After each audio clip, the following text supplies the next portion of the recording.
আসসালামু আলাইকুম রহমতুল্লাহি ওবরাকাতুহু। প্যারাডক্সিক্যাল সাজিদ প্রথম। লেখক বা রাইটার আরিফ আজাদ।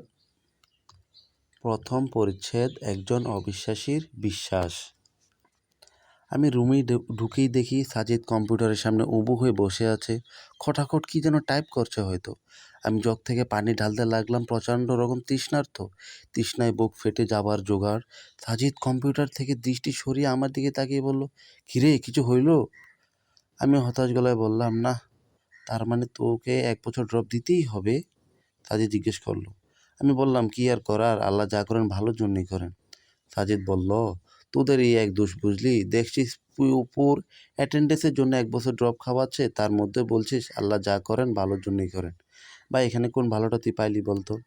সাজিদ সম্পর্কে কিছু বলে নেওয়া দরকার। আমি আর সাজিদ রুমে, সে ঢাকা বিশ্ববিদ্যালয়ে মাইক্রোবায়োলজিতে পড়ে।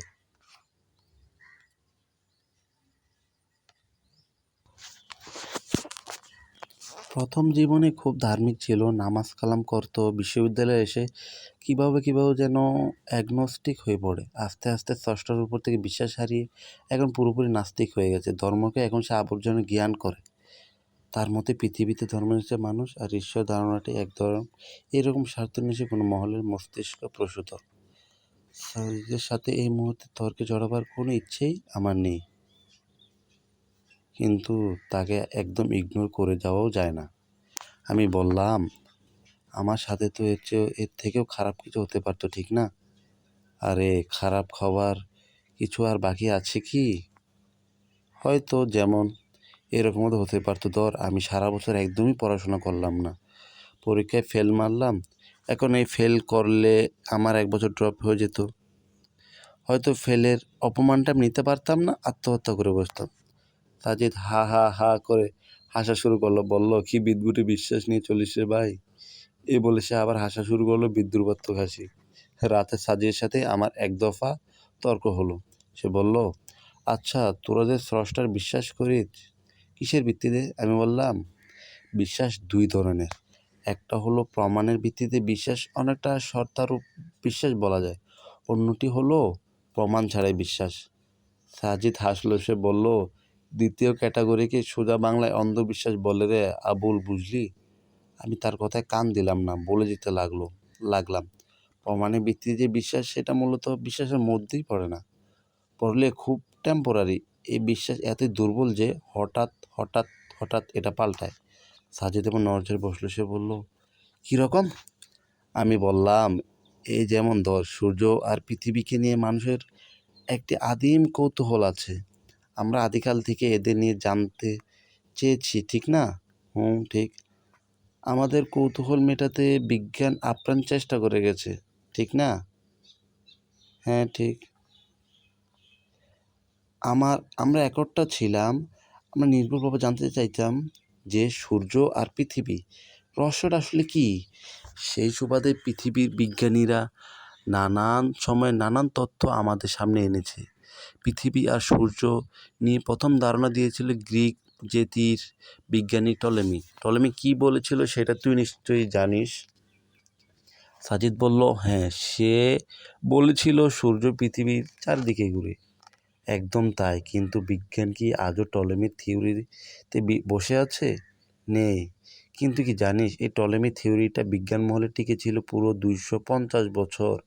ভাবতে পারিস, 250 বছর পৃথিবীর মানুষ, যাদের মধ্যে আবার বড় বড় বিজ্ঞানী, ডাক্তার, ইঞ্জিনিয়ার ছিল, তারাও বিশ্বাস করতো যে সূর্য পৃথিবীর চারপাশে ঘুরে।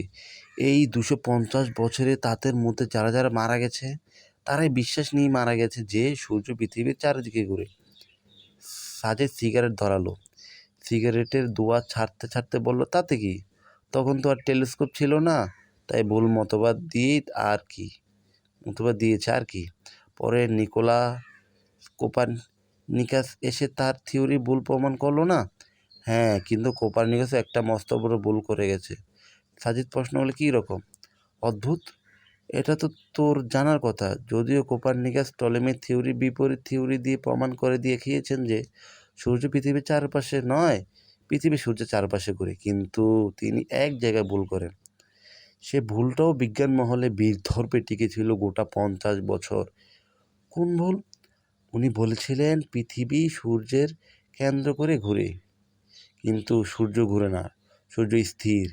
কিন্তু আজকের বিজ্ঞান বলে না, সূর্য স্থির নয়, সূর্য নিজের কক্ষপথে অবিরাম ঘূর্ণনরত অবস্থায়। সাজিদ বলল, সেটা ঠিক বলেছিস, কিন্তু বিজ্ঞানের এটাই নিয়ম যে এটা প্রতিনিয়ত পরিবর্তিত হবে।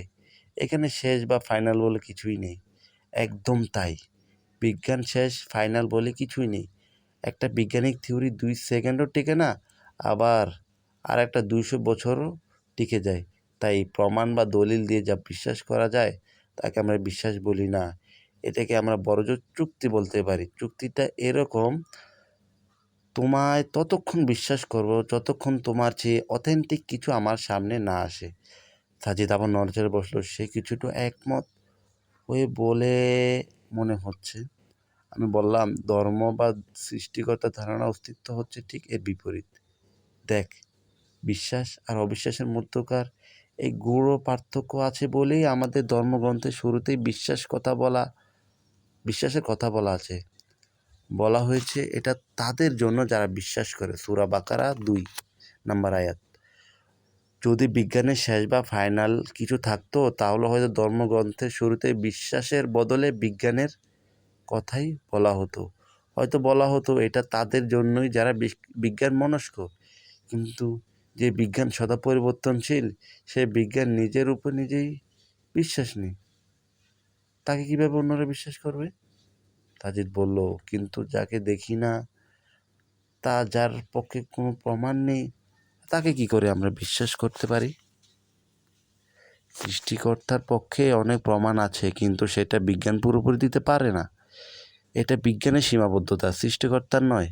বিজ্ঞান অনেক কিছুরই উত্তর দিতে পারে না। লিস্ট করতে গেলে অনেক লম্বা একটা লিস্ট হয়ে যাবে। সাজিদ রাগি গলায় বলল, ফাইজলামো করিস আমার সাথে?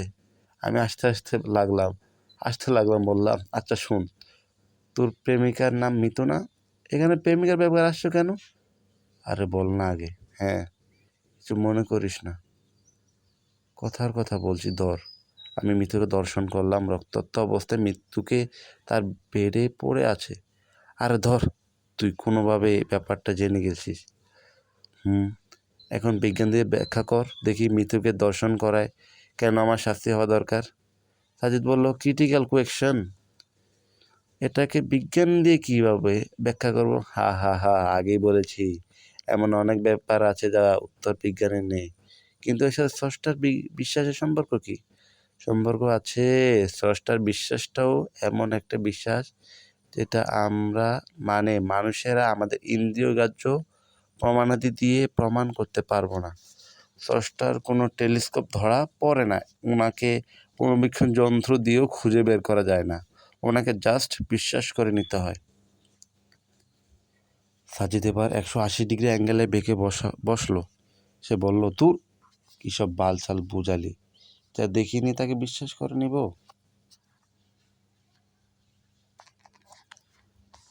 আমি বললাম, হ্যাঁ, পৃথিবীতে অবিশ্বাসী বলে কেউ নেই, সবাই বিশ্বাসী। সবাই এমন কিছু না কিছুতে বিশ্বাস করে যা তারা আদৌ দেখেইনি বা দেখার কোনো সুযোগও নেই। কিন্তু এটা নিয়ে তারা প্রশ্ন তুলে না, তারা নির্বিঘ্নেই তাতে বিশ্বাস করে যায়। তুইও সেরকম। সাজিদ বল, আমি পাগল হয়েছিস? আমি না দেখে কোনো কিছু বিশ্বাস করি না, করবও না। তুই করিস, এবং এটা নিয়ে তোর মধ্যে কোনো প্রশ্ন জাগেনি, এবং আজকে এই আলোচনা না করলে হয়তো জাগতও না। সে আমার দিকে তাকিয়ে রইল। বললাম, জানতে চাস? আবার বলছি, তুই কিছু মনে করিস না, যুক্তির খাতিরে বলছি। বল। আচ্ছা, তোর বাবা মার মিলনে যে তোর জন্ম হয়েছে, সেটা তুই দেখেছিলি? বা এই মুহূর্তে কোনো এভিডেন্স আছে তোর কাছে?